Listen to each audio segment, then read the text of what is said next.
No programa de hoje você vai conhecer um pouco da história da revista Jararaca Alegre.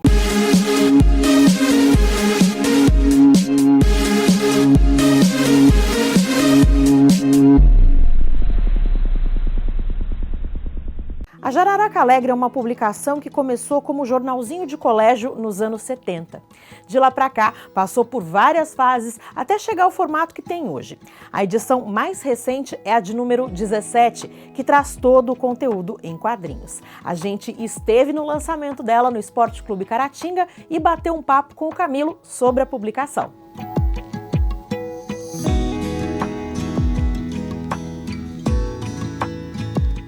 Sempre a gente tenta fazer assim, uma coisa que pra gente curtir.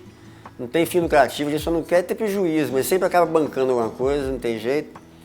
Porque nós temos patrocínio para revista, né? Mas a revista é cara, não sobra para fazer festa. Então a gente bota um ingressinho, um preço camarada, só para cobrir despesa mesmo. O negócio é curtir, é reunir os amigos e se divertir. E a gente tem a banda oficial da Jararaca Alegre, que é o The Beatles Tones, né? Que é o Cabeto na guitarra, o Moga na guitarra, o Almério, que era o cara que tocava baixo nos Geniais, quando a gente era adolescente, que a gente ia para os bailinhos da América. É como se fosse um guru nosso, que é o nosso baixista.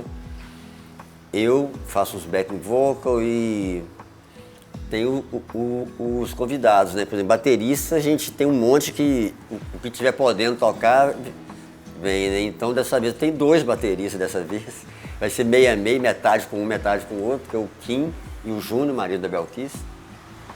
E o Marcelo Tonieto também vai estar no sax. E o Flávio Boca também vai estar abrindo, porque ele não é do rock, né? Ele vai abrir com o MPB. O perfil dela é quadrinho mais cult. Né? Mais cult. E tem alguma coisa de humor também. Mas tem uma parte que é mais poética, tem uma parte que é mais Bukowski. Vai ter alguma coisa do Max Portes, umas tirinhas que ele fazia. Alguma coisa do Ziraldo, que ele sempre permite que a gente use. Alguma coisa minha. Cada colaborador mandou material para 4, 5 páginas. E não tinha que diagramar, já vem a página pronta. Então o negócio foi mais convidar e depois parar de convidar. E torcer para alguns que eu tinha convidado e que não tinha mandado ainda, não mandar. Porque não ia caber. Tem uma matéria nela que é quando a Jararaca Alegre quis ser a revista MED. Da inspiração que a MED foi pra gente na época, quando a gente estava começando a fazer a Jararaca Alegre, foi quando a MED estava surgindo no Brasil. E era uma revista muito bem produzida, muito inteligente, apesar que ela se auto-esculhambava, né? Que a redação dela era uma gangue de idiotas, mas não tinha nada de idiota, era inteligentíssima. E a gente queria ser a MED, a gente já quis ser o Pasquim, a gente já quis ser a Chiclete com Banana, só conseguimos ser a Jararaca Alegre.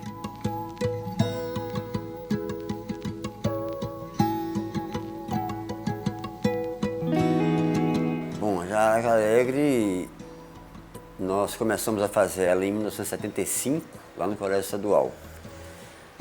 Sendo que um ano antes, em 74, eu estava na 6ª série, né? E a professora de português nossa na época, era a dona Maria José, ela sugeriu, porque tinha o Grêmio da sala e tinha o Grêmio geral do colégio, né? Então ela sugeriu que o Grêmio da sala fizesse um jornalzinho, que se a gente fizesse, ia contar ponto para nota e tal. E o meu colega, o Carlinho Rezende, que era o mais inteligente da sala, só notão que tirava, resolveu, então eu vou fazer. Ele era o presidente do Grêmio, né? Sempre resolveu fazer e chamou alguns colegas para fazer com ele, né? Me chamou porque eu era o desenhista da sala. Eu tinha o quê? 11 anos e já desenhava, né? Tipo assim, para os meus colegas eu desenhava bem. Aí começamos a fazer esse jornalzinho, chamou O Curupira. O meu tio José de Assis, ele era juiz de direito aqui na cidade. na época, né? E aí o meu primo, filho dele, era da nossa sala também, aí ele falou, pai, a gente precisava de alguém para datilografar, então o juiz de direito era o nosso datilógrafo. E ele trazia coisas de literatura, de folclore, de curiosidades, passatempos, piadas. E aí começou a render aquilo ali, saíram várias edições. Então a gente fazia aquelas matrizes para rodar e era datilografado e ilustrado, né?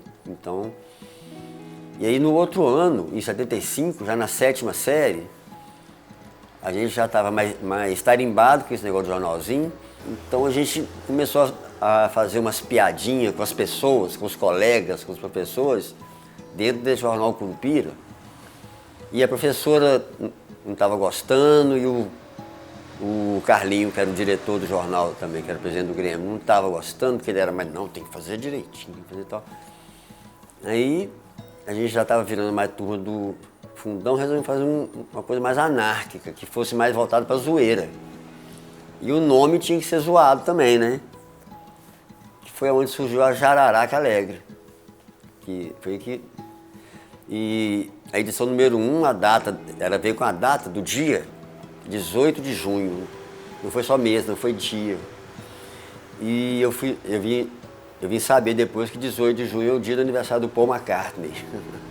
A gente tinha feito algumas edições com um nome que chamava Um Barato Que Não Sai Caro. É um nome grande, esquisito, difícil e ninguém estava gostando, né? Aí eu estava lendo uma revistinha e tinha uma historinha da Maga Patológica e da Madame Mim, que elas iam numa convenção das bruxas numa cidade que chamava Jararaca Alegre. E eu lembro direitinho, assim, desse momento, né? Eu estava lendo a historinha e elas estavam voando nas vassouras dela, indo para Jararaca Alegre, e tinha uma nuvem com uma placa, Jararaca Alegre a tantos quilômetros.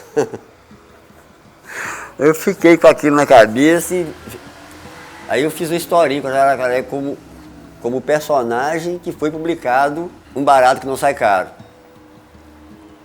E no Curupira também, porque eles tinham continuado com o Curupira, né? E aí nós falamos assim, esse nome estava ruim, barato, não sabe, porque a gente não põe o nome logo de Jararaca Alegre. E a Jararaca Alegre ficou. Esse jornalzinho virou Jararaca Alegre. No próximo bloco tem mais da nossa entrevista com o Camilo. Fique ligado.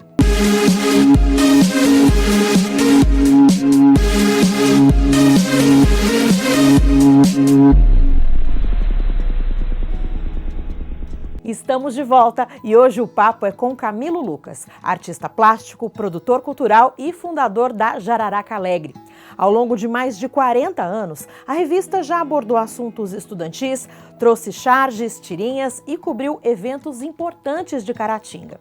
Hoje ela tem uma abrangência maior, mostrando coisas bacanas que acontecem no cenário artístico nacional. A gente fazia o jornalzinho do estadual, dando notícia do estadual, mas aí ela começou a vazar para os outros colégios. E gente de outros colégios da época, que é, por exemplo, o Colégio Nacional do Carmo, que hoje é o Jairo Grossi, o Colégio Nacional das Graças, que é lá na Rua Nova, que hoje é onde é a Menino Jesus, né? E o Colégio Caratinga, que agora é a Liber. Esses colégios, a gente mandava o jornalzinho para lá, então nós começamos a ter correspondente. Cada colégio tinha um correspondente para mandar as notícias do colégio para a gente pôr na próxima edição.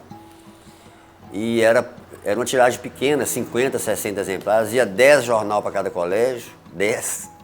Os outros 20 ou 30 ficavam no estadual e todo mundo lia, não sei como é que era. Quando saía, você via na hora do recreio, lá no colégio, aquele grupinho com um jornalzinho e um grupinho em volta lendo no dia que saía, sabe? Era para ver de quem que a gente estava falando, quem estava zoando, de quem que a gente ia apanhar, de quem que a gente ia ter que atravessar a rua para não passar na porta dele depois, porque a gente pegava no pé de todo mundo. E aí o presidente do Centro de Estudantes na época, em 77, já tinha 2 anos de jornalzinho, que era o Zé Antônio, ele perguntou, já que a gente era o jornalzinho estudantil da cidade, assim, extraoficialmente, né? E tinha sala sobrando lá no Centro de Estudantes, que é o prédio onde hoje é a biblioteca. Perguntou se a gente queria ter uma salinha lá, nós pegamos agora. vamos agora. Aí a gente já tinha a nossa redação.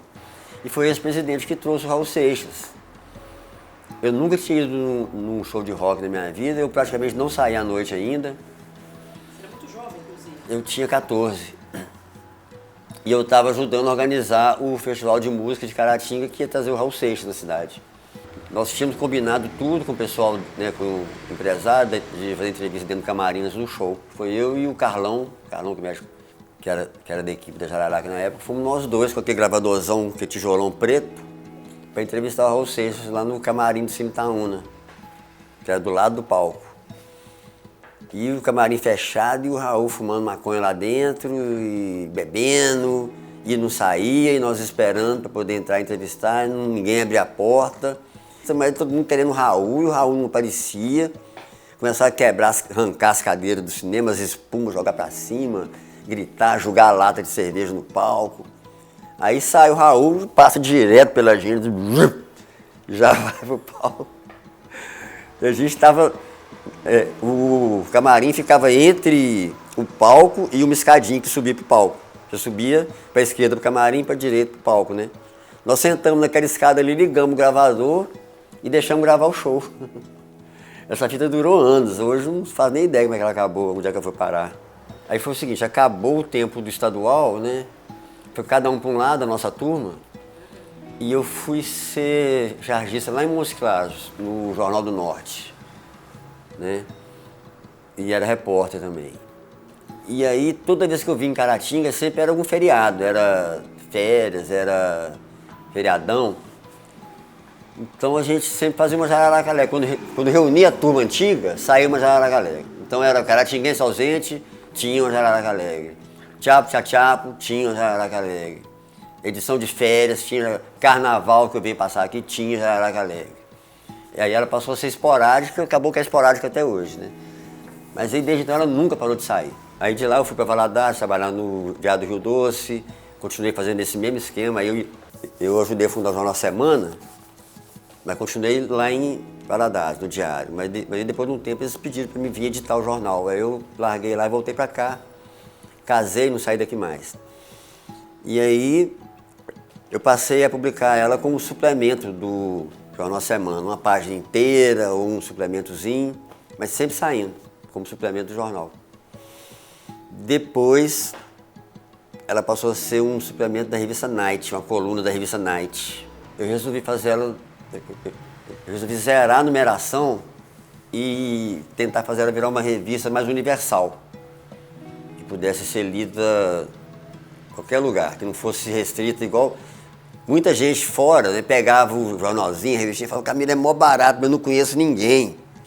E eu já conhecia muitos artistas, muitos cartunistas, né?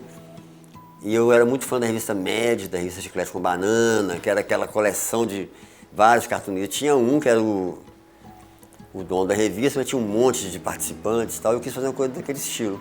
Aí eu zerei a numeração e começou a série que está aí até hoje. Ela está no número 17, mas não saíram só 17 de lá para cá não, porque saiu uma vez como...